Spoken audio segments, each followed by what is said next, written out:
नमस्कार प्यारे बच्चों।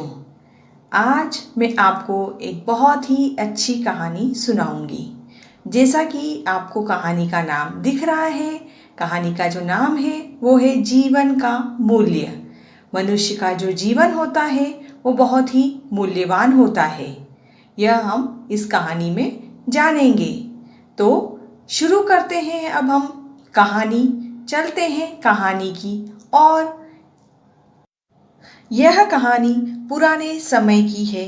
एक दिन एक आदमी गुरुजी के पास गया और गुरुजी से वह मिला और गुरुजी से कहने लगा कि गुरुजी, हमारे जीवन का क्या मूल्य होता है। और गुरुजी ने उसे एक पत्थर उपहार में दिया और कहा, यह पत्थर लो और इस पत्थर को तुम लेकर जाओ। तुम एक बात ध्यान रखना कि तुम इस पत्थर को कभी मत बेचना।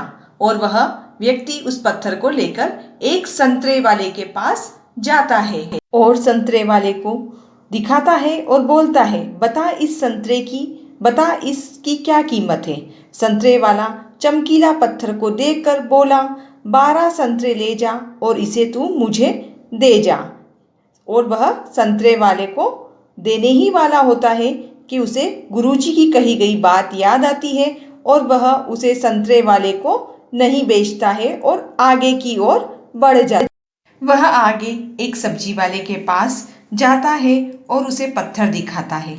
सब्जी वाले ने उसे चमकीले पत्थर को देखा और कहा, 1 बोरी आलू ले जा और इस पत्थर को तू मुझे दे जा। उस आदमी ने कहा, मुझे इसे बेचना नहीं है, मेरे गुरु ने इसे बेचने के लिए मुझे मना किया है। और वह उसे भी वह पत्थर नहीं बेचता है और आगे की ओर बढ़ जाता है। वह आगे एक सोना बेचने वाले सुनार के पास गया और उसे पत्थर दिखाया और उसे सुनार उस चमकीले पत्थर को देखकर बोला, 50 लाख में मुझे बेच दे। उसने मना कर दिया तो सुनार बोला, 2 करोड़ में दे दे, या बता इसकी कीमत, जो मांगेगा वह मैं तुझे दूंगा। उस आदमी ने सुनार से कहा, मेरे गुरु ने इसे मुझे बेचने के लिए मना किया और उसे भी वह पत्थर नहीं बेचता है और आगे की ओर बढ़ जाता है। आगे एक जौहरी के पास गया और उसे पत्थर दिखाता है। जौहरी ने जब उस बेशकीमती रूबी को देखा तो पहले उसने रूबी के पास एक लाल कपड़ा बिछाया, फिर उस बेशकीमती रूबी की परिक्रमा लगाई, माथा टेका। फिर जौहरी बोला, कहाँ से लाया ये बेशकीमती रूबी? सारी कायनात, सारी दुनिया को बेचकर भी इसकी कीमत नहीं लगाई जा सकती, यह तो बहुत ही बेशकीमती है। वह आदमी हैरान परेशान होकर सीधे गुरु के पास गया और अपनी आप बीती बताई और बोला, अब बताओ गुरुजी, मानवीय जीवन का क्या मूल्य है?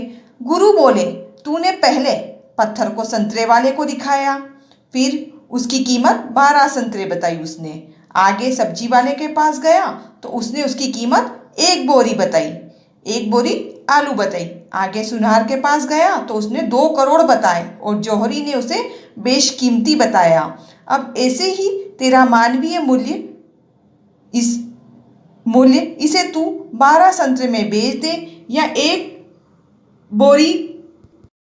इसे तू 12 संतरे में बेच दे, या 1 बोरी आलू में, या 2 करोड़ में, या फिर इस बेशकीमती बना ले। ये तेरी सोच पर निर्भर है कि तू जीवन को किस नज़रिए से देखता है और किस नज़रिए से देखना चाहता है। धन्यवाद। उम्मीद है आपको ये कहानी समझ में आई होगी और इस कहानी से जो हमको शिक्षा मिलती है वह ये है, हमें कभी भी अपनी सोच का दायरा कम नहीं होने देना चाहिए। धन्यवाद। फिर मिलेंगे और एक अच्छी कहानी के